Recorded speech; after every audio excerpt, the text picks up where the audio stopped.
بسم اللہ الرحمن الرحیم۔ آپ نے ملا نصیر الدین کا نام تو سنا ہوگا۔ یہ شخص ترکی کا ایک مسخرہ تھا۔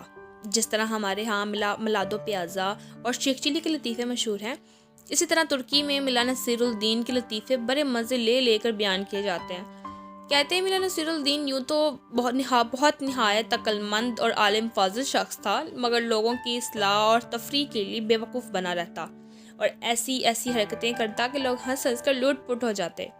ملا نصیر الدین کے پڑوس میں ایک مال و دار یہودی رہتا تھا جو اتنا کنجوس تھا کہ کبھی کسی غریب اور محتاج کو ایک پیسہ نہ دیتا تھا۔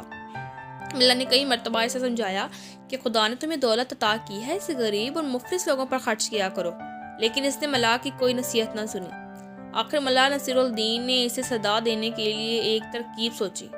ایک روز صبح سویرے وہ نماز پڑھ کر زور سے دعا مانگنے لگا۔ یا اللہ، اگر تو مجھے 1000 اشرفیوں کی تھیلی بھیج دے تو میں اسے محتاجر پر صرف کر دوں، لیکن ہاں، اگر اس میں سے ایک اشرفی بھی کم ہوئی تو ہرگز قبول نہ کروں گا۔ یہودی نے یہ دعا سنی تو سوچا کہ ملا بڑا ایماندار بنتا ہے، اس کی ایمانداری آزمانی چاہیے۔ یہ سوچ کر اس نے تھیلی میں 999 اشرفیاں بھری اور عین اس وقت جب کہ ملا نصیر الدین دعا مانگ رہا تھا، اشرفیوں سے بھری ہوئی تھیلی اس کے صحن میں پھینک دی۔ ملا نصیر الدین نے لپک کر تھیلی اٹھا لی اور اس میں سے اشرفیاں نکال کر گننے لگا۔ کل 999 اشرفیاں تھیں۔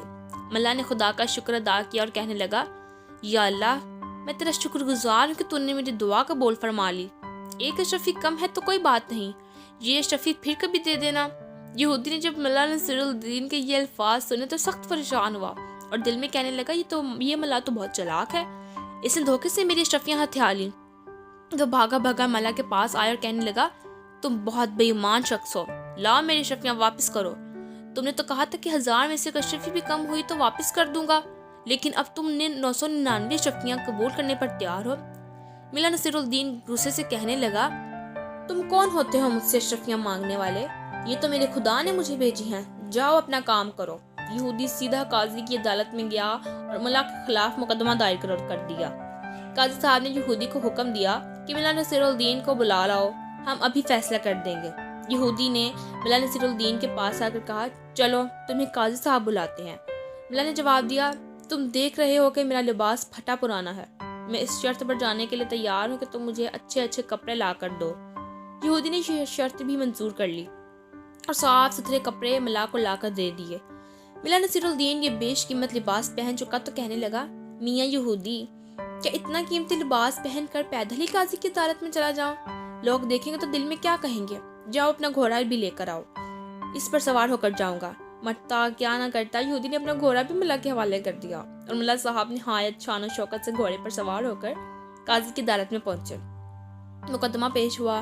قاضی صاحب نے دونوں کو غور سے دیکھا اور ملا نصیر الدین کا قیمتی لباس اور سواری کا گھوڑا بھی انہوں نے غور دیکھا اور یہودی کا لباس بھی، اور یہ بھی محسوس کیا کہ وہ پیدل آیا ہے۔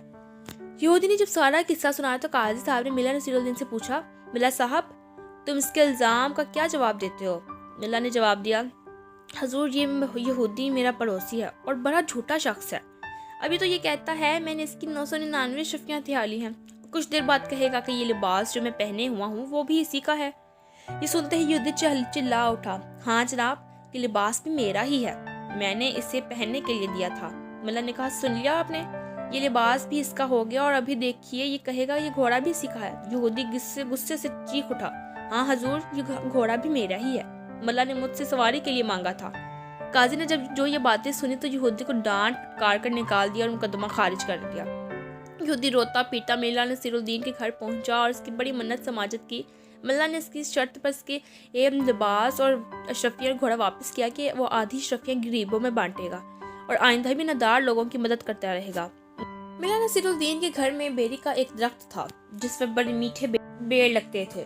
وہ انہیں دیکھ کر بڑا خوش ہوتا اور بڑے فخر سے کہا کرتا، اگر ساری دنیا میں اتنے بڑے میٹھے بیڑ کہیں نہیں ہوں گے۔ ایک روز اس نے اچھے بیڑ چھانٹ کر ایک تھالی میں سجائے، تھالی سر پر رکھی اور بادشاہ کے محل کی طرف چل دیا کہ جا کر اسے یہ تحفہ دے۔ راستے میں بیروں نے تھالی کے اوپر لڑکنا ناچنا شروع کر دیا۔ ملا کو بار تھیلی کا توازن درست کرنا پڑ رہا تھا، مگر بیڑ تھے کہ نچلے نہ بیٹھتے تھے، کبھی ادھر کو لڑکتے کبھی ادھر کو۔ ملا بیروں کی شرارت سے تنگ آ گیا اور ایک جگہ رک کر کہنے لگا،